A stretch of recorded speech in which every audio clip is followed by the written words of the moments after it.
Assalamualaikum warahmatullahi wabarakatuh. Perkenalkan, saya Emalini Putri dari kelas 6 BPGMI. Di video ini, saya akan menjelaskan tentang sejarah masuk dan berkembangnya Islam di Kamboja. Selamat menyaksikan.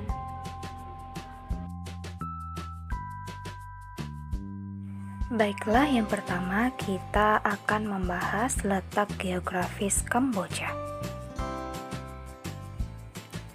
Kamboja merupakan negara yang berada di kawasan Asia Tenggara. Seperti yang dapat kita lihat di dalam peta, secara geografis Kamboja terletak di semenanjung Indochina, berbatasan darat di sebelah utara dengan Laos dan Thailand, di sebelah timur dan selatan dengan Vietnam, dan di sebelah barat dengan Teluk Thailand. Luas Kamboja itu sendiri adalah 181,35 km persegi. Wilayah bagian tengah Kamboja adalah sebuah basin atau cekungan yang dikelilingi oleh dataran yang luas. Sebagian besar negara Kamboja terdiri dari dataran rendah yang dikelilingi pegunungan di utara dan barat daya, serta di sebelah timur mengalir Sungai Mekong sampai Vietnam di selatan. Kamboja memiliki kekayaan alam yang cukup melimpah, baik di bidang pertanian, hasil hutan, maupun perikanan. Bentuk pemerintahan Kamboja adalah kerajaan. Contoh foto kerajaannya dapat kita lihat di dalam video. Negara dipimpin oleh seorang raja, sedangkan kepala pemerintahannya adalah Perdana Menteri. Kamboja memiliki 5 pemerintahan lokal dengan ibu kota Phnom Penh. Masyarakat Kamboja sebagian besar bertumpu pada sektor pertanian. Sekitar lebih dari 80% penduduk tinggal di dataran pusat. Sebagian besar masyarakatnya adalah etnis Han, yang mana etnis Han ini dapat kita lihat di dalam video. Mayoritas penduduk Kamboja memeluk agama Buddha, sebagian kecil Katolik, dan 1% atau sekitar 700.000 adalah Muslim. Selanjutnya adalah kita akan membahas tentang awal masuk Islam di Kamboja. Islam masuk ke Kamboja pada abad 15 Masehi, dibawa oleh orang-orang Cham. Cham ini sendiri adalah etnis yang berasal dari kerajaan Champa di Vietnam yang telah menganut agama Islam sejak abad 10 Masehi melalui Islamisasi oleh para pedagang Arab, Persia, dan India, di mana ketika terjadi serangan di Vietnam, mereka melarikan diri ke wilayah sekitar Vietnam, salah satunya adalah Kamboja. Kedatangan mereka disambut baik oleh pemerintah setempat, yakni Raja Hem yang memerintah Kamboja saat itu. Kerajaan Hem merupakan kerajaan Buddha yang telah menjalin hubungan baik dengan kerajaan Champa di Vietnam jauh sebelum Muslim Champa terdiasporakan ke Kamboja. Orang-orang Champa yang berimigrasi ke Kamboja didominasi oleh etnis Cham dan Melayu, yang kemudian menjadi etnis Muslim yang bertahan di Kamboja. Terdapat teori yang mengatakan bahwa jauh sebelum kejatuhan kerajaan Champa, orang-orang Kamboja telah menjalin hubungan niaga dengan para pedagang Arab, Persia, Gujarat, dan Melayu. Karena Kamboja bukan merupakan jalur perdagangan yang ramai dilalui oleh para pedagang, karena sebelum abad 15 pada saat kejatuhan kerajaan Champa, Kamboja merupakan daerah penghasil beras yang besar. Dan telah lama Kamboja melakukan kontak niaga dan kebudayaan dengan etnis lain, terutama Melayu. Selanjutnya, kita akan beralih membahas perkembangan Islam di Kamboja. Masyarakat Cham dan Melayu yang bertemu di Kamboja telah memeluk agama Islam. Orang Islam Kamboja yang mempunyai jalinan ketat dengan orang Melayu di Semenanjung, khususnya Kelantan, mengantar anak muda mereka ke wilayah tersebut untuk belajar agama Islam. Dan peristiwa ini telah berlangsung sejak abad ke-16 Masehi. Pada abad 17 Masehi, terdapat seorang putra Champa yang kemudian menjadi Raja Champa Porom tahun 1627 hingga 1651, pernah datang belajar agama Islam di Kelantan, di mana keturunannya kini memerintah negeri Kelantan. Ada seorang tokoh lagi bernama Khatib Sumat, dilahirkan di Kamboja, telah datang ke Kelantan untuk mendalami ajaran Islam.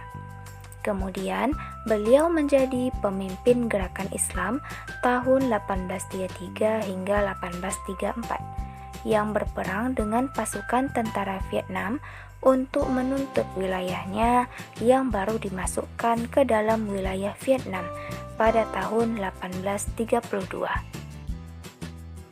Setelah menuntut ilmu di Kelantan, anak muda Cham kembali ke Kamboja dan terus mengajar generasi yang lebih muda. Pada pertengahan abad ke-20, dua orang anak muda Cham dari wilayah Kompong Cham masing-masing ke Patani dan Kelantan untuk menuntut ajaran Islam. Sekembalinya mereka ke kampung halaman, mereka menjadi terkenal dengan gelar Imam Musa dan Imam Ahmad India. Adapun foto Imam Musa dapat kita lihat di video ini. Imam Ahmad dikenali dengan gelar Indianya karena beliau menyambung pelajarannya ke sarjana di Darul Ulum Douban, Uttar Pradesh, India setelah tamat di Kelantan. Begitu pula dengan Imam Musa yang kembali dari Patani. Ia membawa kefahaman yang baru di masyarakat kampungnya dan Kamboja, yang sebenarnya satu kefahaman yang dibawa oleh kaum muda, diketuai oleh Imam Musa itu sendiri, yang mana gerakan ini sedang giat bergerak di Asia Tenggara pada zaman tersebut. Adanya gerakan kaum muda menjelaskan tentang kedudukan ketua-ketua agama lama menyebabkan terjadinya perpecahan komunitas penganut agama Islam menjadi dua kumpulan yang dinamakan kaum tua dan kaum muda. Akibatnya, ahli keluarga berpisah, termasuklah perceraian di antara suami dan istri. Imam Musa dan pengikutnya dituduh sebagai pengamal ajaran yang bertentangan dengan Islam dan juga dikatakan kufur.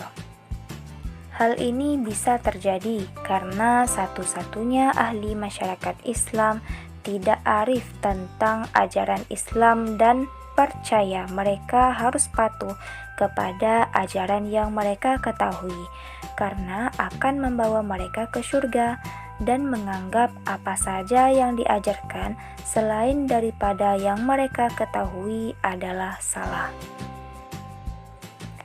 Ketika zaman Pol Pot, sekitar April 1975 hingga Januari 1979, semua sistem yang harus ada di dalam pengurusan sebuah negara telah dihancurkan. Semua orang yang berilmu dianggap musuh negara dan dibunuh. Tanggal 7 Januari 1979, barulah Kamboja dibebaskan dari kekejaman Khmer Rouge, yang dipercaya 1,5 juta rakyatnya telah dibunuh, mati kelaparan atau sakit tanpa perawatan. Terdapat surau dan masjid yang telah dijadikan kandang babi. Di antaranya dapat kita lihat yakni Masjid Dangkambit yang ada di video yang telah terlampir dalam video ini. Masjid ini telah diperbaiki dan menjadi satu-satunya tempat yang dilewati oleh orang ramai. Begitu pula dengan masjid tradisional Tanut yang juga kita dapat lihat di dalam video ini. Selanjutnya, kita akan membahas tentang pergolakan yang terjadi di kalangan umat Islam di Kamboja. Pada awalnya, Islam berkembang dengan lancar di Kamboja. Namun, hal ini berubah setelah kemerdekaan Kamboja dengan datangnya kefahaman kaum muda yang dibawa oleh Imam Musa. Hal ini mengakibatkan penganut Islam terpecah menjadi dua, yakni kaum tua dan kaum muda. Masalah kedua adalah masalah dua hakim. Adapun masalahnya adalah pelantikan hakim di 3 peringkat tersebut, dan masalah yang muncul adalah pemilihan hakim tingkat kampung.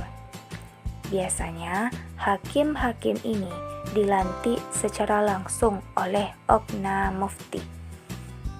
Masalah timbul ketika hakim yang dilantik oleh mufti itu tidak disukai ramai di sesuatu kampung itu. Akibatnya, kampung tersebut mempunyai 2 hakim, satu yang dilantik oleh pejabat mufti dan yang satu lagi adalah hakim pilihan orang kampung tersebut. Untungnya, masalah ini dapat diselesaikan oleh pejabat mufti.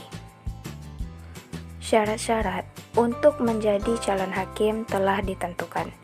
Calon hakim haruslah dari masyarakat kampung itu juga, dan bukan orang luar. Beliau harus warak, pandai membaca Al-Quran, berumur, tidak dipilih di kalangan orang muda, berilmu usul fikih, tidaklah perlu sampai taraf ilmu seorang tuan. Masalah yang ketiga adalah ajaran yang dibawa oleh pemuda Cham Melayu lulusan universitas di Asia Barat. Mereka ini dipercayai membawa kefahaman Wahabi. Masalah ini timbul pada tahun 1993. Kebanyakan sekolah yang diasahkan mereka kini terpaksa tutup karena mereka dituduh membawa ajaran sesat. Biasanya sekolah yang dibuka graduan dari Asia Barat dibantu oleh Kuwait atau Saudi Arabia. Walau bagaimanapun, sekolah bantuan Kuwait atau Saudi Arabia mulai mendapat tempat di hati orang Islam Kamboja. Di samping itu, sekolah yang diajar oleh graduan dari Malaysia atau Patani tidak menghadapi sebarang masalah. Satu lagi masalah yang baru muncul dalam beberapa tahun kemudian di Kamboja, ialah terdapat lebih dari 1.000 organisasi Kristen yang bergerak dengan bebas, berbanding dengan puluhan Ngo Islam. Yang membimbangkan adalah pergerakan mereka di kalangan umat Islam. Ngo Kristen ini amat tersusun dan berstruktur, manakala gerakan Ngo Islam pula lebih kepada meminta bantuan orang ramai atau institusi dari luar negara untuk mengembangkan ajaran Islam yang amat terancam dalam era modern ini. Pergerakan Ngo Islam ini menjadi lebih dahsyat sekiranya kehidupan pemimpinnya bergantung kepada aktivitas didikan atau persekolahan mereka. Kini ada kitab-kitab Kristen, termasuk Al-Quran yang telah diterjemahkan dalam bahasa Cham yang sedang diedar di kalangan umat Islam, khususnya di kalangan Cham 7. Baiklah, sekian penjelasan saya tentang sejarah, masuk dan juga berkembangnya Islam di Kamboja. Saya berharap dengan adanya video ini, teman-teman semua dapat terbantu dalam mengenal perjuangan Islam di Kamboja. Lebih dan kurang saya mohon maaf. Saya akhiri dengan mengucapkan Assalamualaikum warahmatullahi wabarakatuh.